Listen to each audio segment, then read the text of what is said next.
Hola y bienvenidos a mi canal de YouTube. Soy Antonio Muñoz. Menuda la que se ha montado en las últimas horas con el tema de Podemos. Ni más ni menos, todos los noticiarios hablando con el tema de Podemos, que si crisis, que si dimisiones, que si escisiones, que si tal, que si cual. Bueno, a alguien podría resultarle extraño esto. Sin embargo, a algunos, como es mi caso, pues no me lo resulta tanto. Vamos a analizar un poco qué es lo que está sucediendo y vamos a ver cuál ha sido un poquito los derroteros que está tomando esta cuestión para terminar el vídeo, este vídeo programa, con las conclusiones en las que, según mi modesto entender, se puede llegar después de visto todo lo que está sucediendo con la organización política Podemos. Bueno, todo ha comenzado hace varios días, creo que fue el martes, cuando eh, el comité ejecutivo de Podemos decidió destituir al secretario de organización regional, Sergio Pascual, uno de los hombres fuertes, concretamente concretamente el número 3 de la organización a nivel de todo esto. Es decir, no estamos hablando de que se haya destituido a cualquier persona, no estamos hablando de uno más, estamos hablando nada más y nada menos que del secretario de organización de Podemos a nivel nacional. Bueno, esto que ha sido la gota que ha colmado el vaso, ha sido la consecuencia de otras múltiples dimisiones que han venido aconteciendo, no ya en las últimas semanas, que también, concretamente la semana pasada, ha habido 10 dimisiones de 10 dirigentes en la organización Podemos Madrid. El tema de las dimisiones de altos cargos o de altos responsables políticos, mejor dicho, de la organización Podemos en todo el país es algo que no es nuevo. Desde hace, como digo, unos cuantos meses se vienen sucediendo importantes crisis, por llamarles de alguna forma, en diferentes partes de los territorios de los que se integra España. Ha habido problemas serios en Cataluña, ha habido dimisiones importantes también del responsable principal en Euskadi, ha habido problemas en Aragón, los ha habido también en Galicia, en Andalucía, etcétera. Por nombrar solo unos cuantos. Pero el problema es mucho más profundo, porque si me he estado refiriendo hasta este momento al tema más concreto de los responsables políticos, dimisiones de altos responsables políticos, quiero hacer una especial mención a lo que está sucediendo, o mejor bien dicho, viene sucediendo desde hace ya muchos meses en los círculos, que son el santo y seña de Podemos.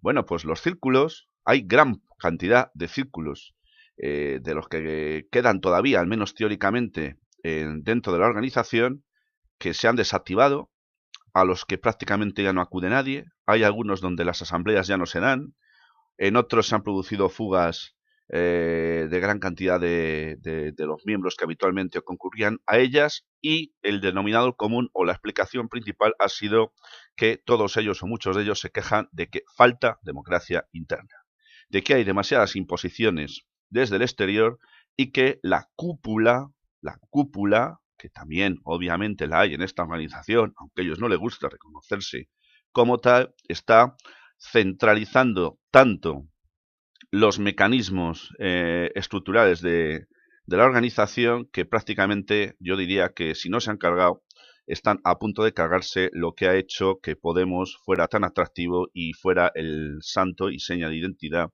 de esta organización, como he dicho antes, que son y todavía siguen siendo, aunque bueno, no en la medida en la que lo fueron en un principio, los círculos. Bien, ¿qué es lo que está pasando en Podemos? Esa es una buena pregunta.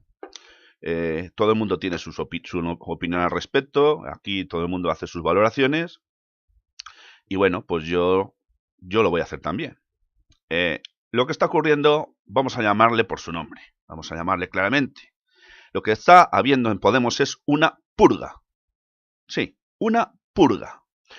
¿Sabéis a qué me suena eso o de dónde viene el concepto de purga que tristemente se hizo célebre desde un punto de vista histórico?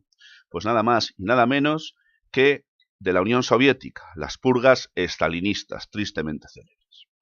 Bueno, en aquel tiempo, el padrecito de la Unión Soviética, de todas las Rusias, Joseph Stalin, pues entre 1936 y 1938, primero y posteriormente también en algunos los años venideros, pues realizó purgas terribles, donde hubo hasta 1,5 millones de personas, se dice, que fueron apresados y muchos de ellos eliminados físicamente, pero las purgas a nivel político de gente que había estado a su lado y que habían sido responsables políticos muy importantes de la Unión Soviética de entonces, del Partido Comunista de la Unión Soviética, fueron purgados. Nombres como Zinoviev, Kamenev, Bujarin, Osmirnov, entre otros, fueron purgados. ¿Qué significó esto? Pues que se les eliminó, si no físicamente, no puedo recordar ahora quiénes fueron eliminados físicamente, si se les quitó de encima Stalin. ¿Cómo lo hizo? Bueno, pues para eso tenía Siberia y para eso tenía los Gulag. ¿Qué es lo que ha sucedido ahora? Salvando las diferencias históricas y también salvando, obviamente, los matices, porque no estamos hablando aquí, afortunadamente, de ninguna eliminación física. Pues que la purga que ha tenido lugar en Podemos, o mejor dicho, que sigue teniendo lugar en Podemos, pues tiene algunos parecidos con las que tuvieron lugar en su día en la Unión Soviética de Stalin. Y evidentemente lo que se hizo entonces fue quitarse del medio al que, bueno, disentía, al que molestaba o al que acumulaba un cierto poder que podía poner en peligro los intereses del padrecito que en aquel tiempo en la Unión Soviética se llamaba Joseph Stalin y aquí se llama Pablo Iglesias, que algunos conocen popularmente como el Coletas. Bueno, estamos hablando de un tema muy serio. Estamos hablando de que el señor Iglesias, con lo que las medidas que está tomando, que han sido medidas principalmente adoptadas por él, han traído como consecuencia principal la asunción de un enorme poder dentro de la organización. Daros cuenta que él ha asumido todas las funciones de la organización interna del partido que antes correspondían a Sergio Pascual, las ha asumido él hasta nueva orden. No se sabe el plazo ni se sabe cuándo se ha nombrado un nuevo secretario de organización. Bien, esto no es ni más ni menos que un claro culto a la personalidad del señor Pablo Iglesias. El señor Pablo Iglesias lo que ha pretendido desde el principio ha sido acumular un enorme poder y lo ha tenido siempre, pero mediatizado, condicionado por las personas, algunas de las personas que estaban a su alrededor. Que ahora, por motivos diversos, que obviamente no vamos a entrar aquí porque daría lugar a otro vídeo, pues han empezado a producir disensiones. Y las disensiones a un demócrata de toda la vida, entre comillas, como el señor Pablo Iglesias, que es un hombre basado, que viene de la ideología estalinista, más pura y más dura, obviamente marxista y dentro del marxismo, del estalinismo más puro y más duro, obviamente eso de democrático no va mucho con él, entre otros motivos porque no lo puede entender. Bien, dicho lo cual, vamos a ver qué es lo que dicen algunos de los principales sostenedores, o mejor dicho, si lo preferís con otros términos, la guardia pretoriana del señor Pablo Iglesias con todo lo que está pasando. Pues fijaros, voy a leer textualmente. Por un lado, la señora Carolina Vescanza ha dicho públicamente en diferentes medios de comunicación que lo que está aconteciendo en Podemos no es ni más ni menos que discrepancias tácticas. Bueno, esta señora se debe pensar que somos imbéciles o que lo parecemos. Pues no. Señora Vescanza, no nos tome usted por tales porque evidentemente podemos ser muchas cosas, pero tan idiotas como usted piensa que somos, evidentemente no es así. Pero es que no solo la señora Carolina Vescanza dice cosas como las que os acabo de leer. Tenemos al señor Rafa Mayoral, que ha dicho textualmente que la necesidad de reorientación en el trabajo organizativo ha sido la clave por la que se han producido estos cambios dentro de la organización, cambios que han, cuyo elemento más importante ha sido la destitución del número 3, el señor Sergio Pascual. Bueno, A mí esto de la necesidad de reorientación en el trabajo organizativo me suena a aquello que hacía también el señor Stalin en la Unión Soviética en su día, porque allí cuando alguien decía algo que no gustaba a la cúpula, pues lo que se le hacía era reeducarle o resocializarle, que es algo parecido, a mí al menos me suena así, algo parecido a lo que ha dicho el señor Rafa Mayoral de la necesidad de reorientación en el trabajo organizativo. Me suena un poquito como que hay algún elemento en común. Bueno, hay más cosas. La Guardia Pretoriana del señor Pablo Iglesias ha dicho más cosas. Concretamente, Irene, la niña guapa, que acompaña siempre al señor Pablo Iglesias y que se ha constituido prácticamente en su brazo derecho, pues ha dicho nada más y nada menos que el proceso de reorganización interna sigue su curso y va a seguir su curso hasta que los problemas organizativos internos se hayan resuelto. Es decir, dicho en otras palabras, para que lo podamos entender, las purgas van a continuar en Podemos. Y esto lo dice el brazo derecho del señor Pablo Iglesias, que es, según algunos mentideros, no puedo confirmar este extremo, entre otros motivos porque tampoco me interesa mucho, podría ser la nueva novia del señor Pablo Iglesias. Bien, pero es que la señora Irene Montero ha ido más allá y respecto a Sergio Pascual, compañero de partido hasta hace 4 días, sigue siéndolo. Pero bueno, no sabemos cuáles eran las relaciones entre ambos a nivel organizativo. Ha dicho textualmente que el señor Pablo Iglesias ha hecho daño a la organización. Bueno, no sabemos a qué daño se estará refiriendo, ni sabemos si ese daño podrá ser extrapolable, o mejor dicho, es un sinónimo de lo que otros conocemos como disentir, pensar diferente, y en consecuencia esta señora podría traducirlo como hacer daño. No me gusta que alguien piense distinto o tome decisiones o pueda ejercer influencias distintas a las mías o a mi jefe, entre comillas, que sería en este caso Pablo Iglesias. Bueno, esta es la Guardia Pretoriana. Son algunos de los personajes de confianza en el señor Pablo Iglesias y estas han sido algunas de sus declaraciones que he querido leeros textualmente para que no hubiera ninguna lugar a dudas. Bueno, visto todo esto, quiero decir también una cosa muy importante. La purga a la que estamos asistiendo, he empezado diciendo que a mí no me sorprende. No me sorprende porque no es la primera y tiene toda la pinta de que no va a ser la última. De hecho, la señora Irene Montero ya sabéis lo que acaba de decir. Bueno, ¿y por qué digo esto? Digo esto porque en el proceso de primarias del pasado mes de julio del año 2015, primarias donde fueron elegidos los que serían candidatos a la presidencia del gobierno y también al Congreso de los Diputados y al Senado, pues aquí también hubo una purga de la que yo me he hecho eco, que he publicado en un vídeo donde explico lo que sucedió, pero en resumidas cuentas voy a volver a recordarlo porque viene a colación. Y es que, efectivamente, aquí hubo unas primarias, tuvieron lugar unas elecciones, se eligió libremente por parte de los afiliados a Podemos y, bueno, pues hubo todo un proceso con, bueno, avales, candidaturas, lo que fue el acto de votación, la proclamación de electos, etcétera. Bien. Bueno, pues un mes después de proclamados los candidatos que habían sido elegidos, un mes después de todo esto, resulta que el señor Echenique, presidente del Comité de Garantías, pero obviamente con la aquiescencia del señor Pablo Iglesias y de su Guardia Pretoriana, esto es más que evidente, comunica a 2 de las candidaturas que se habían presentado a dichas primarias y que habían obtenido representantes que quedaban anuladas. Me estoy refiriendo a la candidatura de Justicia Social, Participación Ciudadana, en la que yo participé, en la que yo fui elegido entre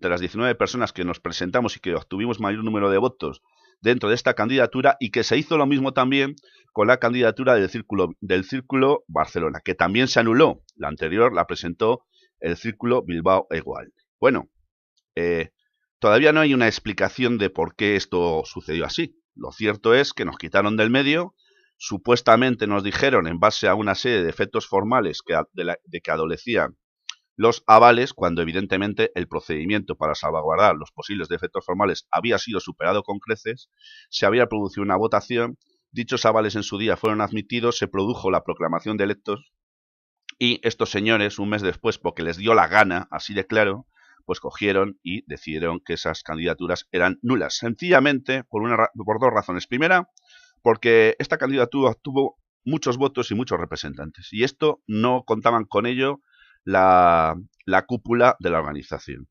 Y en segundo lugar, porque obviamente esto pues era algo que se les escapaba de las manos y de ninguna de las maneras pues podía estropear, entre comillas, los planes que la organización ya tenía prefijados, es decir, prescindir de algunos para colocar a otros, porque claro, aquí había mucha gente que era muy crítica con la organización y eso, como estamos viendo, así no a Pablo Iglesias y al establishment de Podemos no les gusta absolutamente nada.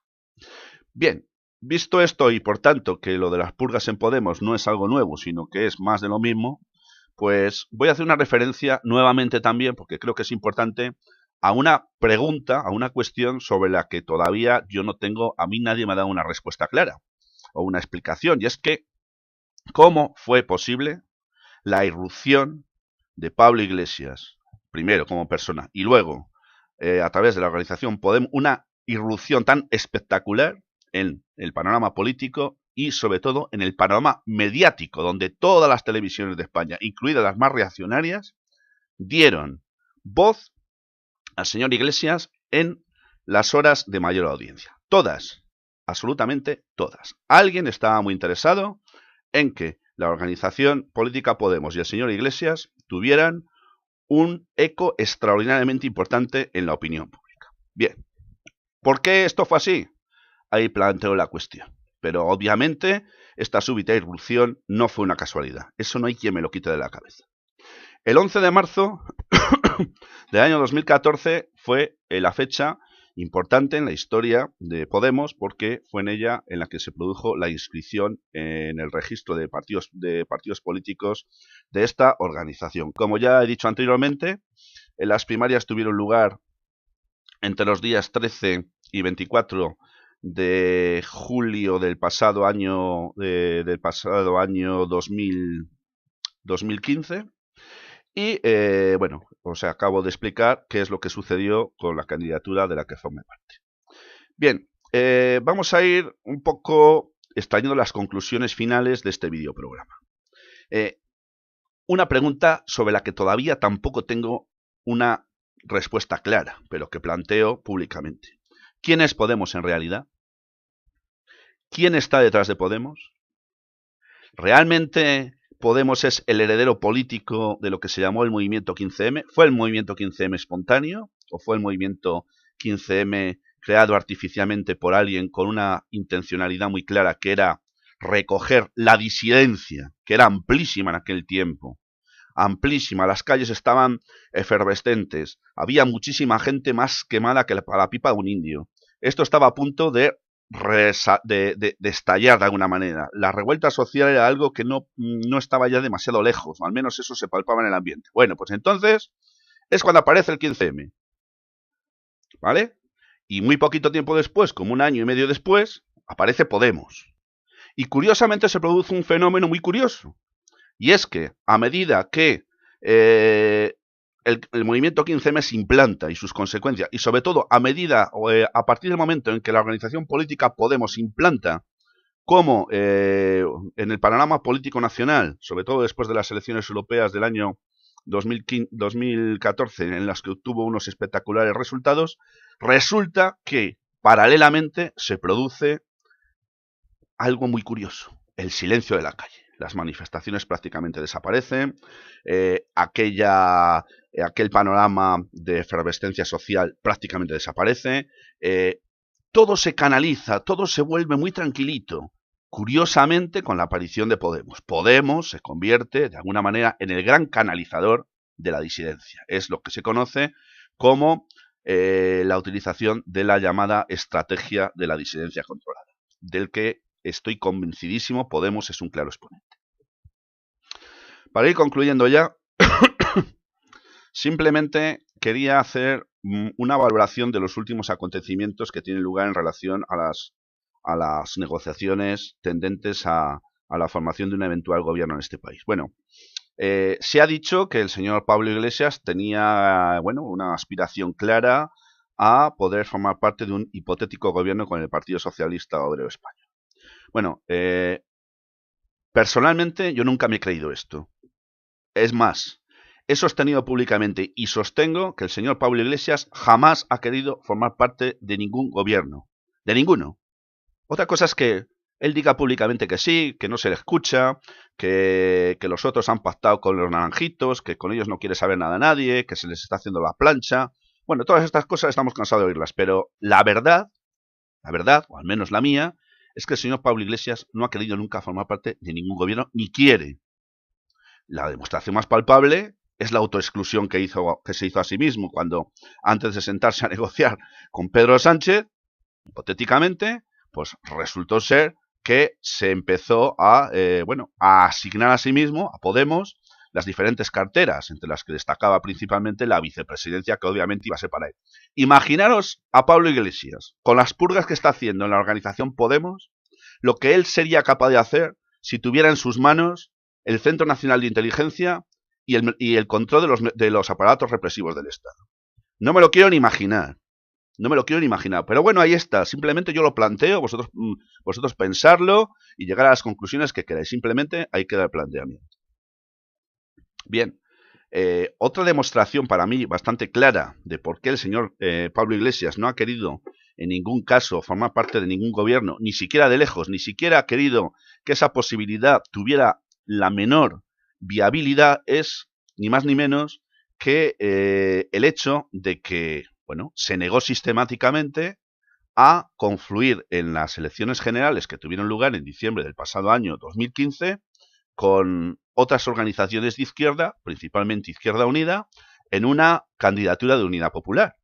Eso hubiera traído como consecuencia, pese a que hay gente que opina que eso se hubieran producido efectos contrarios, yo sostengo que dado el millón de votos que pese a todo, millón largo de votos que pese a todo Izquierda Unida obtuvo en las elecciones, con solamente 2 representantes en el Congreso de los Diputados gracias a la lamentable, patética y absolutamente antidemocrática ley de Oon, bueno, pues resulta que si se hubiera producido esa confluencia de Unidad Popular, es más que probable que Podemos e Izquierda Unida, bajo esa confluencia, hubieran obtenido un número de escaños mucho más importante que el que obtuvieron. Y entonces sí que hubieran tenido la posibilidad de haber ejercido una gran presión para que se hubiera formado un gobierno de mayoría de izquierdas en este país. Pablo Iglesias, que controla muy bien los momentos, controla muy bien los momentos políticos, a diferencia de su amigo, ya no sé si de verdad o solamente entre comillas, Íñigo Errejón, que es un pragmático, y ya no digamos de Juan Carlos Monedero, que es un idealista. Pablo Iglesias ni es idealista ni es pragmático, es un gran controlador del momento, de los pasos. Es muy inteligente y muy perspicaz, y no se le escapa el menor atisbo de lo que hay que hacer en cada momento. En eso es un maestro. Para ir concluyendo ya. Es por tanto, o se puede concluir, hago la pregunta, que nadie me diga que estoy afirmando. ¿Se puede decir de Pablo Iglesias que podría ser un quinta columnista? ¿Quién está detrás de él? ¿Quién le aupó al puesto en el que está? ¿Quién estaba tan interesado en que se le conociera tanto a él y a su organización? ¿Quién le sostiene políticamente? No voy a entrar en el tema de Irán y Venezuela. Bueno, a mí no me parece tan mal, como dicen algunos, todos estos de derechas y ultraderechas que están todo el día hablando en la televisión de que si le financia Irán o Venezuela. A mí me da igual si le financia Irán o Venezuela, porque a todos estos, al PP y al PSOE, le financian los bancos, que son unas organizaciones criminales, y por tanto no sé por qué se escandalizan tanto de que Irán o de que Venezuela lo hagan. Si es que lo hacen, que insisto, no voy a entrar en ese tema. Bien. Por tanto, mi conclusión final es que estamos ante un gran teatro. Yo no tengo claro quién es Pablo Iglesias. No sé si Pablo Iglesias es quien dice ser, creo que no. Por sus formas, por sus actos, por las políticas que está llevando a cabo, creo que es un hombre que se le puede calificar de todo menos de demócrata, y que además tiene unas raíces estalinistas muy claras que denotan las formas que tiene de actuar dentro de la organización, de la que ahora se está haciendo un claro culto a su personalidad. ¿Hasta cuándo se va a producir una decisión en Podemos? ¿Cuál es el futuro de Pablo Iglesias? ¿Se va a pelear? ¿Se va a distanciar? ¿Se va a producir un enfado con su amigo, entre comillas, Íñigo Errejón? ¿Están todos jugando un rol predeterminado desde hace mucho tiempo, aunque pretendan hacernos creer que están enfadados, divididos y escindidos? ¿Es todo esto una obra de teatro de grandes dimensiones? ¿Estamos asistiendo a algo nuevo o esto es más de lo mismo y encima se están riendo de nosotros mucho más de lo que han venido haciéndolo hasta ahora? Muchas preguntas, respuestas difíciles o sencillas, como lo queramos ver. Yo simplemente me voy a quedar con la última conclusión, y es que a mí me produce muchísima pena que se haya conseguido un efecto que, nos guste o no, es real. Se ha conseguido desactivar a la población. Se ha conseguido romper la efervescencia social que había antes de que Podemos se constituyera en una organización política y canalizara esa disidencia. Se ha conseguido que la mejor gente, como siempre, la más activa, la más comprometida y la más solidaria, se haya en gran medida desilusionado con lo que había, se haya marchado de los círculos, haya abandonado Podemos y, lo que es todavía mucho peor, haya abandonado la política, una política de la que se separaron muchos desde hacía mucho tiempo y que habían vuelto creyendo que era posible un cambio, que era posible creer en algo nuevo. Pues a mí lo que más me preocupa de todo es que esta gente no vuelva hasta dentro de otros muchos años, gracias a toda esta política, a todo este gran teatro del que os estoy hablando hoy. Por tanto, creo que he hecho muchas preguntas, he hecho unos planteamientos interesantes. Sois vosotros ahora los que tenéis que llegar a vuestras conclusiones, investigad, examinad, preguntad a la gente que tenéis alrededor, que os cuente con eso sus experiencias. Muchos de ellos han estado en círculos, otros no. Preguntad, investigad, mirad y luego extraed vuestras conclusiones, pero no os dejéis engañar. Que las conclusiones a las que lleguéis sean las vuestras, ¿vale? Lo que digan en la televisión, que yo creo que lo mejor que se puede hacer es no verla, y menos las lamentables tertulias a las que nos tienen acostumbrados a todas horas del día y de la noche, todos los días del año, las conclusiones tienen que ser las vuestras. Y sobre esa base podemos tejer todos un pequeño atisbo de libertad, que es en el que no debemos permitir que nadie, bajo ninguno de los conceptos, entre. Dicho lo cual, os emplazo al próximo videoprograma, no sin antes recordaros que podéis suscribiros a mi videocanal si ese es vuestro deseo y no sin antes, obviamente, despedirme con, ya sabéis, mi mensaje preferido. Salud y libertad para todos.